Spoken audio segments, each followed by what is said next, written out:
Morning all. இன்றைக்கு இந்த பிரபஞ்சம் நம்மளுக்கு சொல்லக்கூடிய பிளஸ்ஸிங்ஸ் என்னன்னு நம்ம பார்த்து தெரிஞ்சுக்கலாம். இன்றைக்காக நம்மளுக்கு வந்திருக்க கார்டு. So 8 of pentacles. நிறைய பேர் பணத்துக்காக நிறைய முயற்சி போட்டுட்டு இருப்பீங்க. உங்க வேலையில நிறைய எஃபர்ட் போட்டிருப்பீங்க.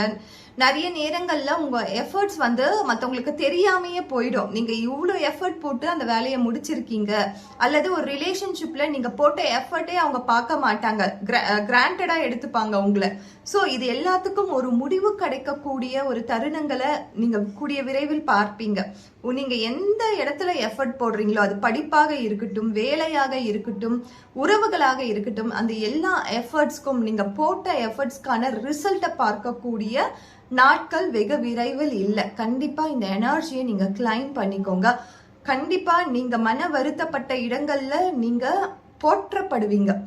எந்த இடத்துல நீங்க குப்பையா வீசப்படுறீங்களோ அந்த இடத்துலயே நீங்க கோபுரமா உயர போகிறீங்க. கண்டிப்பா இதெல்லாம் நடக்கும், கூடிய விரைவில் நடக்கும். அந்த டைம் ஃப்ரேம் என்பது உங்களுடைய தனிப்பட்ட எனர்ஜியை பொறுத்து தான் நடக்கும். பட் இது எல்லாமே மாறுதலை கொண்டு வரும். நீங்க போட்ட எஃபர்ட்கான ரிசல்ட்டை நீங்க பார்க்க போறீங்க.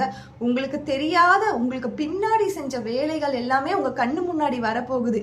இவங்க எல்லாம் என் பின்னாடி தான் பேசியிருக்காங்களா, என்னை பத்தி இப்படி இல்லாம பேசியிருக்காங்க அப்படின்ற அந்த கிளாரிட்டி உங்க மனசுக்குள்ள வரப்போகுது. உங்க கண்ணுக்கு முன்னாடி அந்த பர்சன்ஸ் எல்லாமே ஒளிவட்டமா ஒரு அன்மாஸ்க் ஆகி உங்களுக்கு தெரிய போறாங்க.